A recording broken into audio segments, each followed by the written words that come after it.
तमाम नौजवान जो यहाँ मौजूद हैं उन सबको मेरी तरफ से अस्सलाम वालेकुम। कासिम भाई, आपका सुनने के लिए बहुत शुक्रिया।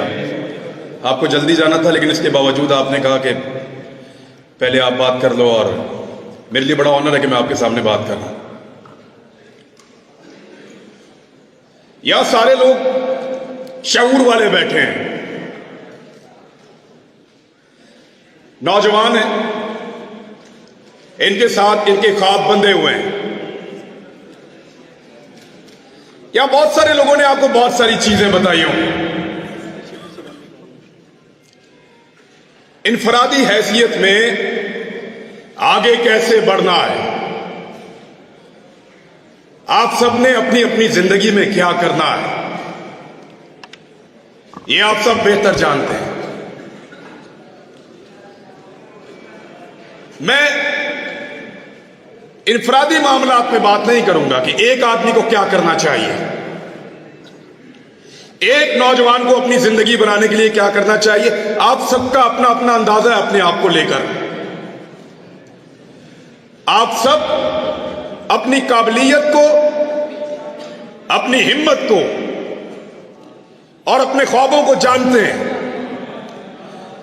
हर एक को पता है कि वो कितने पानी में है और क्या बन सकता है। थोड़ा सा प्लान करने की जरूरत है, तो उस पर बात नहीं करूंगा। अकेले कामयाब हो जाना कोई कामयाबी नहीं होती। कामयाबी वो है जो सारों को मिले, मिलकर कामयाब हो सबके सब, और उसके लिए हमें इज्तिमाई जिम्मेदारी अदा करनी पड़ती है। सारे मिलकर काम करेंगे। यानी बहुत सारी चीजें आज से 8-10 माह पहले मुझे नहीं पता था।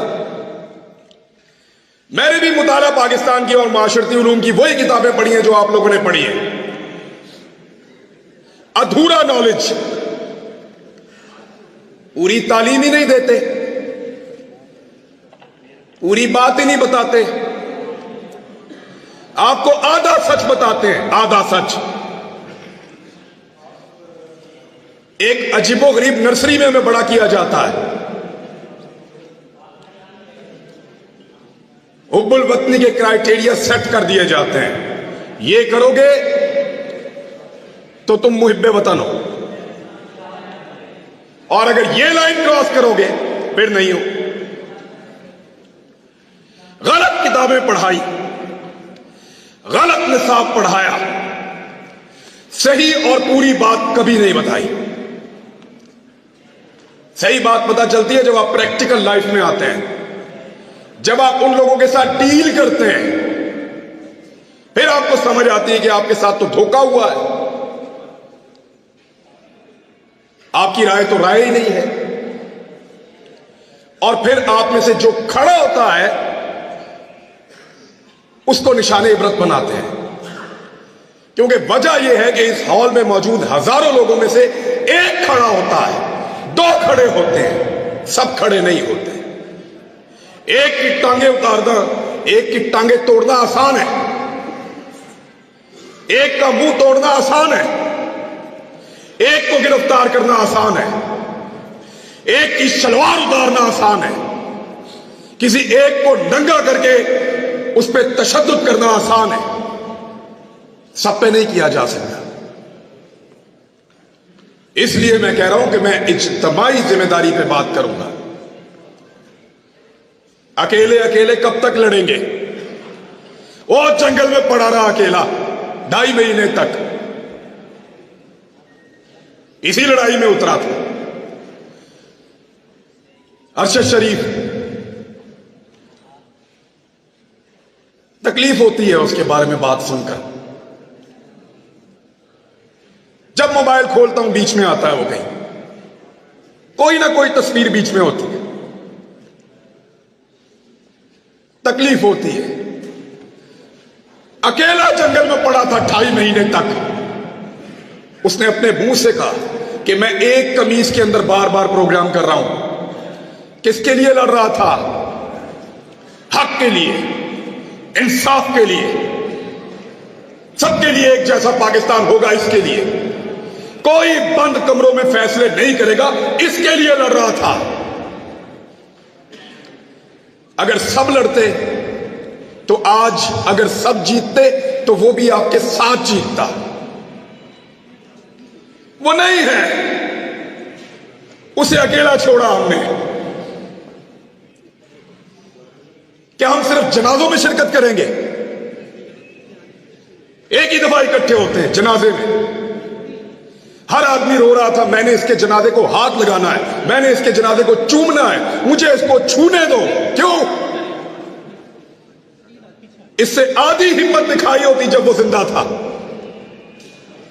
जब उसके ऊपर झूठे पर्चे हो रहे थे, जब हमें गद्दार बनाया जा रहा था, जब हमें बागी डिक्लेयर किया जा रहा था, जब गिरफ्तारियां हो रही थी। 50 के करीब पर्चे दिए इन्होंने हम पे 1 महीने के अंदर।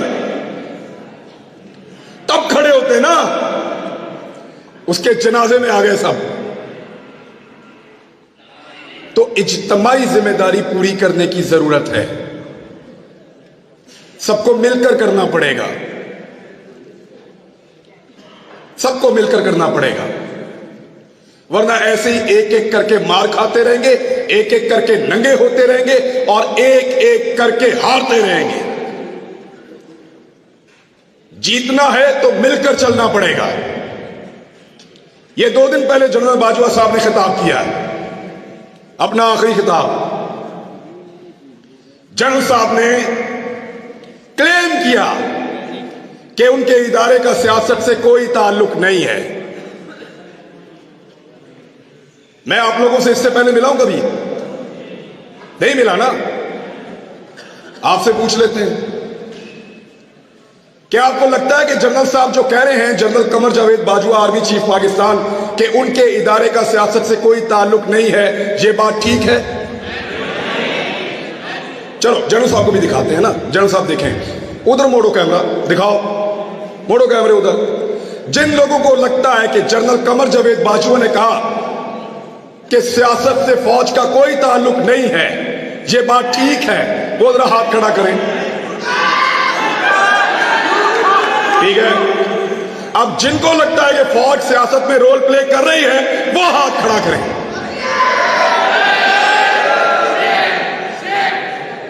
लो जनरल साहब, ये रह गया एतबार आपका। निकलो बाहर, पूछो लोग किसकी इज्जत करते हैं, पता करो मारने वालों की इज्जत कर रहे हैं या मरने वालों की। पूछो जिन्होंने जमीन तंग की, जिन्होंने मारा, बाहर लोग उनकी इज्जत कर रहे हैं। निकल के देखो पूरी दुनिया के अंदर, जाओ जाओ, निकलो पूरी दुनिया में, तुम्हें तुम्हारी औकात पता चले। लोग तुमसे प्यार करते हैं या जान देने वाले अरशद शरीफ से प्यार करते हैं, पूछो जाके, आईना नजर आएगा, औकात पता चलेगी। जान से ही मार दिया। इस मुल्क को उसके लिए इन्होंने जहन्नुम बनाया था, साबिर शाकिर के लिए जहन्नुम बनाया था, सबको परेशान किया है, हमारे खानदानों तक को हरासा किया गया है, क्योंकि हम अकेले अकेले लड़ रहे थे। सबको लड़ना पड़ेगा। तुम्हें सिर्फ मारना आता है, तुमने सिर्फ मारना सीखा है, हमें मरने के अलावा भी बहुत कुछ आता है, और वो हम करके दिखाएंगे इंशाअल्लाह।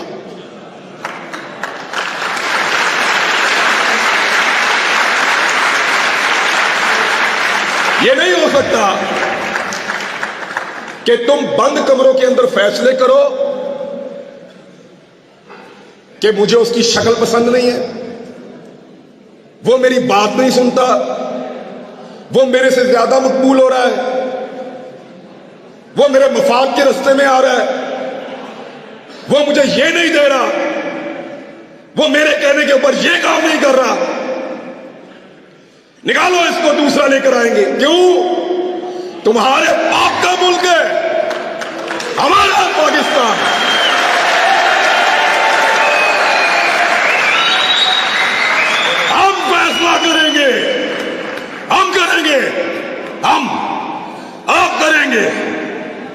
किसी को बंद कमरे के अंदर फैसला नहीं करने देंगे। सबका मुल्क है, सब मुल्क में वतन है, सब इस मुल्क के वफादार हैं। ये जब मुझे इन्होंने गिरफ्तार किया, ये मुझे लेकर घसीटते थे, कभी एक थाने में, कभी दूसरे थाने में, कभी तीसरे थाने में। इनको लगता था ये मुझे टॉर्चर कर रहे हैं। खुदा की कसम मुझे पुलिस वालों ने कहा, हर पुलिस वाले ने कहा कि इमरान भाई हम शर्मिंदा हैं। पूरा निजाम जरगमाल बनाया हुआ था, एक आदमी की हमदर्दी इनके साथ नहीं थी। मैंने खुद देखा है, कोई आदमी सामने आकर कहता था, कोई छुप कर आकर कहता था, लेकिन सारे कहते थे तेरे साथ ज्यादती हो रही है। लेकिन जिस दिन सब मिलकर कहेंगे, आदम सवाती ने अकेले बुजुर्ग आदमी ने तमीज सिखा दी ना। आज देखा आपने, पहले उसको रात के अंधेरे में गिरफ्तार किया, रात को आए चोरों की तरह, डाकुओं की तरह, उसकी फैमिली के सामने उसको मारा, टॉर्चर किया, जलील किया, ले जाकर कपड़े उतारे, वीडियो बनाई और उसको रुसवा किया। थोड़े दिन पहले की बात है, 1.5 महीना हुआ मेरे ख्याल में। आज आजम सवाती फिर गिरफ्तार हुआ है, लेकिन कैसे हुआ? सुबह मजिस्ट्रेट साहब आए, दरवाजा खटखटाया, आजम सवाती साहब घर में हैं? जी हैं, बाहर बुला लीजिए। आजम सवाती साहब बाहर आते हैं और उनको वारंट दिखाया कि हुजूर आपके खिलाफ कानूनी चाराजोई हुई है, ये वारंट मौजूद है, आपकी गिरफ्तारी करना चाहते हैं। बड़े ना बंदे दे पुत्र, एक आदमी तमीज सिखा रहा है। सोचो,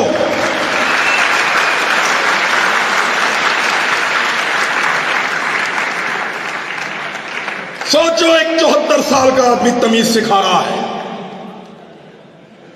उसकी पॉलिटिकल पार्टी को भूल जाए आप, हो सकता है वो नून लीग से होता, हो सकता है वो जमात इस्लामी से होता, हो सकता है वो पीपल्स पार्टी से होता, कहीं से भी, लेकिन तमीज सिखा दी है उसने। अब रात को नहीं आएंगे, कपड़े नहीं उतारेंगे, वो जुल्म नहीं करेंगे। तो इसलिए डट जाना जरूरी है। जितने लोग आज तक तारीख में डट गए, क्या उन सबको यकीन था कि वो जीत जाएंगे? नहीं, बिल्कुल नहीं। अंधे को भी नजर आता था कि ये जंग जीते जाने के काबिल नहीं है। पोरस को पता था कि सिकंदर बहुत ताकतवर है। सबसे बड़ी मिसाल देता हूं, क्या इमाम हुसैन रजी अल्लाह तआला अन्हु को और उनके साथियों को नहीं पता था? यकतरफा लड़ाई थी। जरूरी नहीं है कि आपने सारी लड़ाइयां जीतनी हो, कुछ लड़ाइयां आपको सिर्फ लड़नी होती हैं, उनमें उतरना पड़ता है।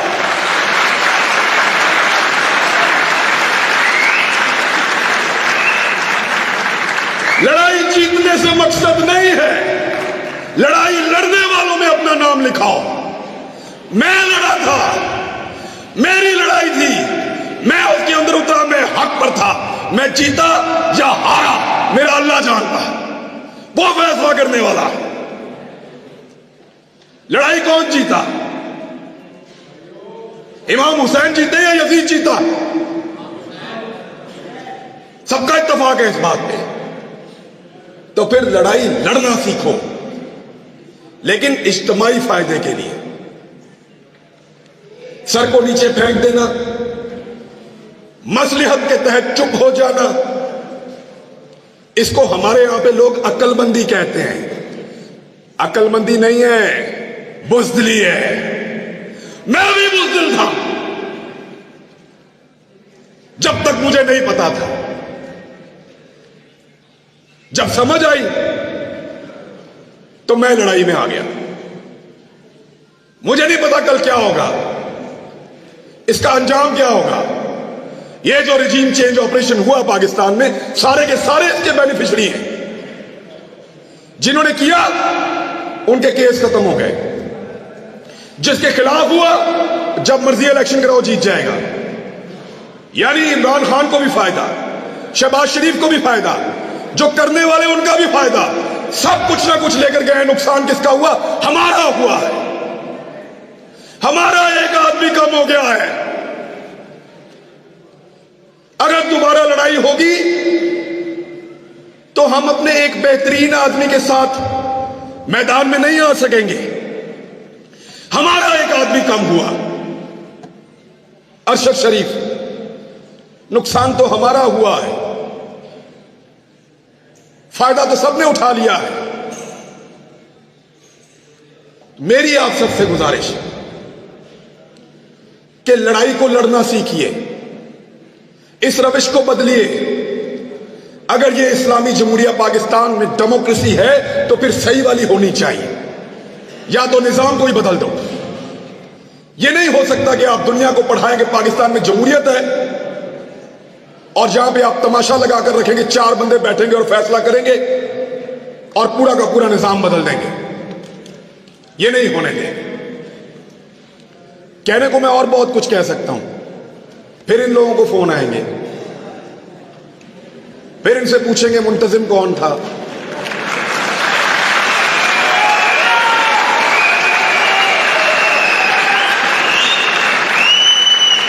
प्रोग्राम किसने करवाया, नौजवान कहां से आए थे, कोई कलदम तंजीम के बंदे तो नहीं थे।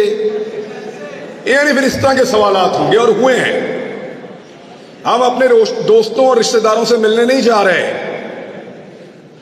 जिधर से हम होकर आते हैं वहां ये पीछे पहुंच जाते हैं।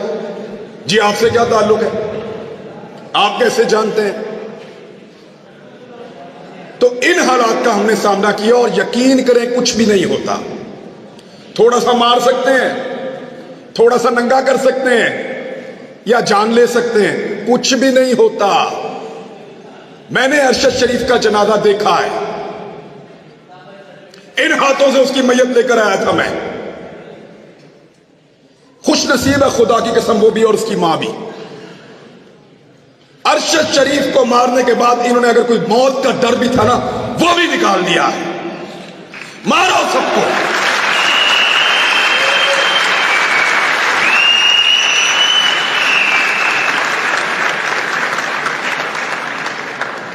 क्योंकि जब आपको इस बात का यकीन हो कि आप तारीख की दुरुस्त सिमत पे खड़े हैं, जब आपको यकीन हो कि आप जुल्म के खिलाफ खड़े हैं, तो फिर इससे कोई फर्क नहीं पड़ता कि आपके साथ क्या हो रहा है। मैं ये पहली दफा गिरफ्तार नहीं हुआ। एक छोटी सी चीज आपको बताता हूं, मैं पहले भी गिरफ्तार हुआ हूं मैं, लेकिन पहले मेरा दिल ही नहीं लगता था। एक लम्हे के लिए भी मेरा दिल करता था मैं अभी बाहर आ जाऊं, और इस मर्तबा मुझे परवाह भी नहीं थी ये जो मर्जी करें। जब आप किसी कॉज के साथ खड़े होते हैं, जब आपको लगता है कि आप जुल्म और जबर के खिलाफ खड़े हैं, तो फिर अल्लाह ताला भी आपको हौसला देता है, आपको इस्तकामत देता है और आपको सब्र देता है। मैंने सीखा इन दिनों में ये सारा कुछ। मेरे ख्याल में इतनी बात बहुत है। थैंक यू वेरी मच जी, बहुत शुक्रिया आपका। मेरे साथ सब लोग मिलकर